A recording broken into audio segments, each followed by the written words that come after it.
Good morning. Here's what we are following for you in the High Definition Newsroom this Friday morning. Fire in Elysian Park. That was a half acre, but they swarmed it. The LA City Fire Department swarmed it this morning and they got it. It's all put out.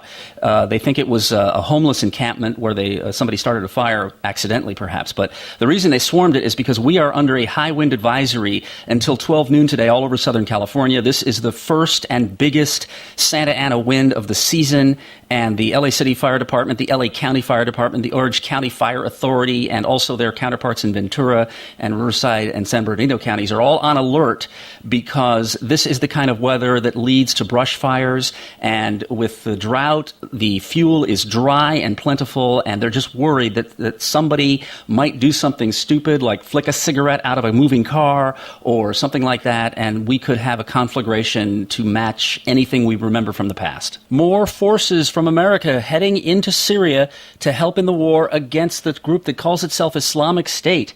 The United States government will announce this morning that the U.S. is sending as many as 50 Special Forces troops into Syria to bolster the effort to unseat the Islamic State terrorist group from that area of the world. We are not expecting to hear from the president today, but that announcement is due to come from the Pentagon sometime this morning. Here is some catch-up for your Friday breakfast. This is some of what might have got past you since yesterday. Do you remember what you were doing 217 days ago? 217 days ago, March 27th, 2015. This is ABC World News Tonight with David Muir. New developments in the case of that down jet, the co-pilot locking the captain out, flying straight into a mountain. This is the CBS Evening News. Today, hundreds of people gathered at the State House in Indianapolis to protest the Religious Freedom Restoration Act, saying the law sanctions discrimination against gays and lesbians. Here's what astronaut Mark Kelly was doing that day. Umbilical now separating from the tower, marking less than 15 seconds. The engine's igniting. Ramping up. Engines and flaps up front. And liftoff. A year in space starts now. Kelly, Kornienko, and Padalka on their way towards the International Space Station. 216 days later, yesterday, Kelly broke the record for the longest continuous time in space by an American astronaut. Astronaut Michael Lopez Alegria set the previous record in 2007. Kelly is not finished up or out there yet. His mission is to spend one consecutive year aboard the International Space Station so NASA can measure the impact on the human body of long-term exposure to the gravity-free environment. Scientists already know that time and space messes with astronauts' eyesight and causes bones to lose tissue. It's all part of the lead-up to NASA's plan to send astronauts to Mars. That's going to mean a journey of a year or more. On the plus side, it's a nonstop flight. Kelly told Time magazine yesterday that being away from home that long also screws with your head. What's Earth? I kind of forgot what it's like to live down there, it seems like. Yeah, and I'm being sincere. You know, there are certain, like, senses and things that I'm like, wow, that seems like so long ago. And, you know, I also look at it like I have a long ways ahead of me, too.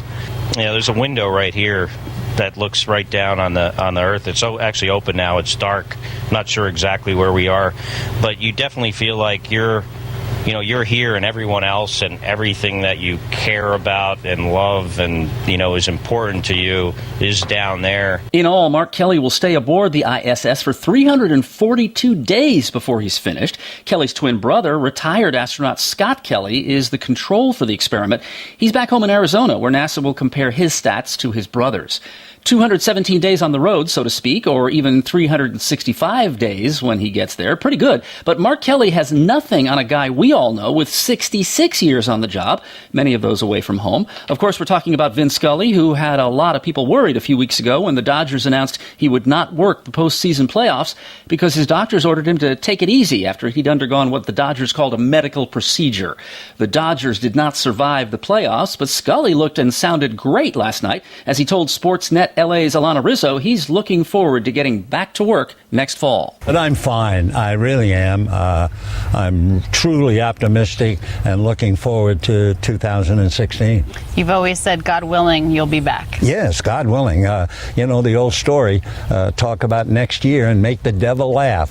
So I just say God willing.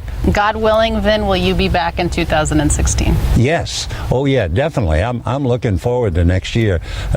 Maybe because it's my last year, I'm looking forward to it as much as my second year, because I got by the first year and I was so thrilled that there was another one coming up. Well, that's how I feel about 16. I am chafing at the bit. Everyone used to make a big deal over the fact that the great Stan Chambers worked for Channel 5 News for 63 years straight before he retired in 2010. Next season will be Vin Scully's 67th year with the Dodgers.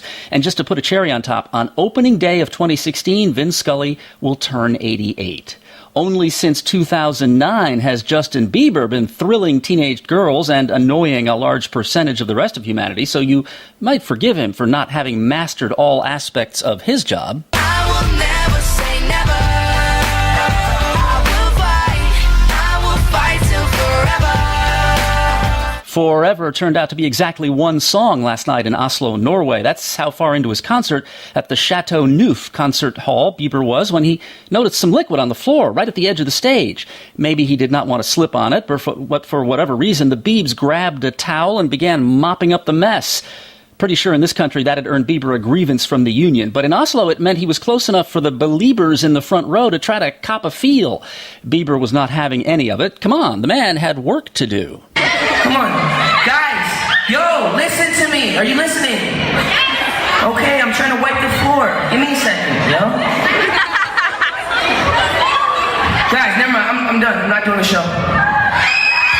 The crowd seemed confused at first, but Bieber did not return to the stage. He later issued a statement apologizing and promising to make it up to fans next time he's in Norway. The Biebs has had what even he admits has been a rough week. In Spain a few days ago, he walked off the set of a music video he'd promised to make as part of a charity campaign similar to We Are the World. Now you know what we know. All right, forget it. You know what? I'm done. I'm not doing the show. I'm Jeff Kaufman, High Definition News.